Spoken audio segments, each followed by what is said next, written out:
Hola amigos, bienvenidos a nuestro quinto estudio bíblico en 10 minutos sobre la epístola a los romanos. Hoy seguiremos desempacando y expandiendo sobre el tema de la carta, que es la justificación por medio de la fe.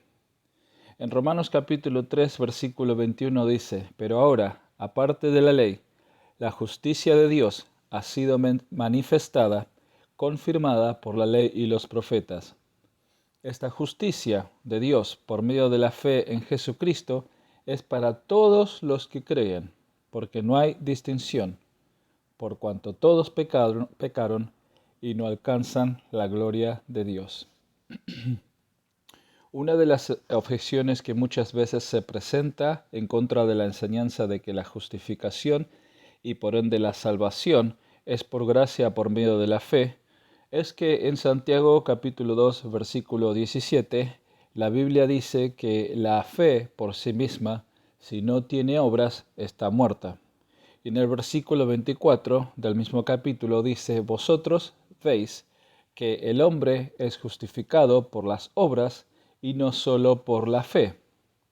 Pero Santiago no está hablando de la justificación en el sentido que Pablo habla, el cual hoy estamos viendo en los versículos de Romanos capítulo 3, es decir, la justicia de Dios que nos es imputada por medio de la fe en la obra de Jesucristo. ¿Por qué creemos esto? Porque cuando miramos el contexto, veremos que la definición de la palabra obra para Pablo es diferente de la definición de la palabra obra para Santiago. Recientemente vi un video de una clase del pastor Schaller en la iglesia Mayor Gracia de Baltimore, que me aclaró este tema. Para Pablo, la obra se refiere al cumplimiento repetido de los actos morales y religiosos que están mencionados en el Pentateuco, con la intención de ser justificados delante de Dios y llegar a la vida. Pero para Santiago, la obra se refiere a hechos que no son religiosos ni morales y que sirvieron para demostrar la fe que ya existía en las personas que efectuaron esos hechos. Él relata el sacrificio abortado de Isaac por parte de Abraham y el recibimiento de los mensajeros de Israel por parte de Rahab la prostituta. Estos son los dos ejemplos que podemos ver en el capítulo 2 de Santiago. Aquí vemos que las dos personas hicieron algo que tuvo significado delante de Dios, pero esos hechos no tuvieron ninguna relación con las obras de la ley moral o religiosa. Es decir, esas obras no tuvieron la intención de ser usadas como obras para alcanzar la justificación. En Hebreos capítulo 11 hay también otros ejemplos similares. La implicación de que los ejemplos de Abraham y Rahab nos muestran es que no se sabe cuándo ni cómo se va a demostrar esa fe. Es decir, no se puede regular esa fe. Pero sin embargo, Santiago está desafiando a sus lectores a que demuestren su fe o justifiquen su fe delante de los hombres, ayudando a los pobres en la congregación con sus necesidades básicas. Santiago entonces está hablando de la justificación o la perfección de la fe. Como dice en el versículo 22, ya ves que la fe actuaba juntamente con sus obras y como resultado de las obras la fe fue perfeccionada. El argumento de Santiago es que la perfección de la fe, o sea, la justificación de que una persona realmente tiene fe, se demuestra por sus buenas obras.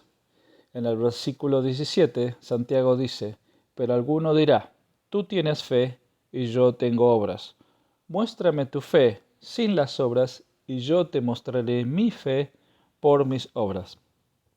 Es decir, Santiago dice, ok, tú tienes Tú dices que tienes fe y que estás justificado, pero no lo demuestras.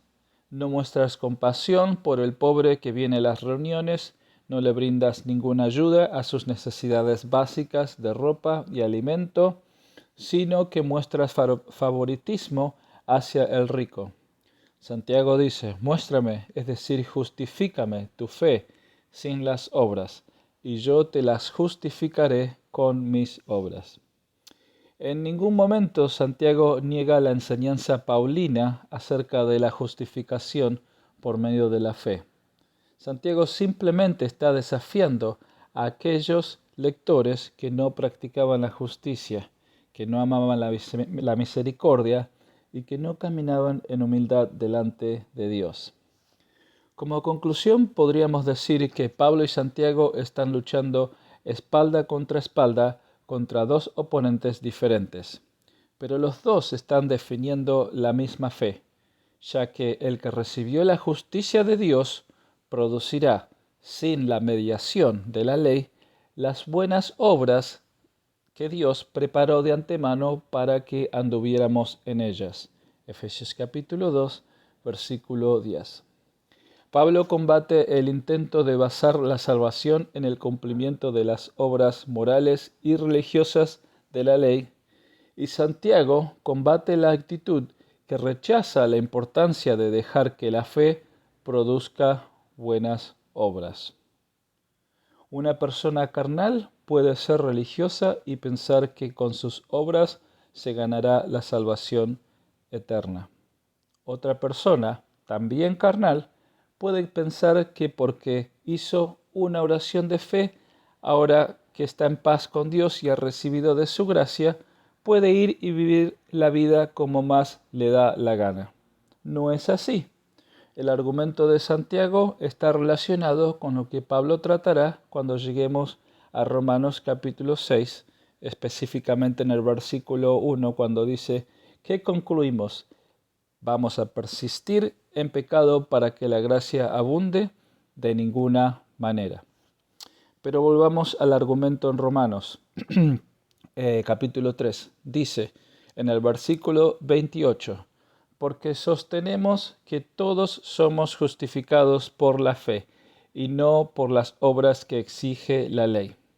La fe revela la justicia de Dios para todos, morales e inmorales, religiosos o paganos, para que podamos ser justificados, redimidos y aceptados por Dios. En el versículo 31 del capítulo 3, Romanos dice, ¿quiere decir que anulamos la ley con la fe? De ninguna manera, más bien confirmamos la ley. Parece contradictorio, pero no lo es. La ley, en sus aspectos morales, todavía tiene vigencia, ya que la ley demanda la obediencia perfecta delante de un Dios santo. Lo que muchas veces nos olvidamos es que la ley está allí para llevarnos al arrepentimiento y guiarnos a Cristo. Dice Gálatas capítulo 3, versículo 24.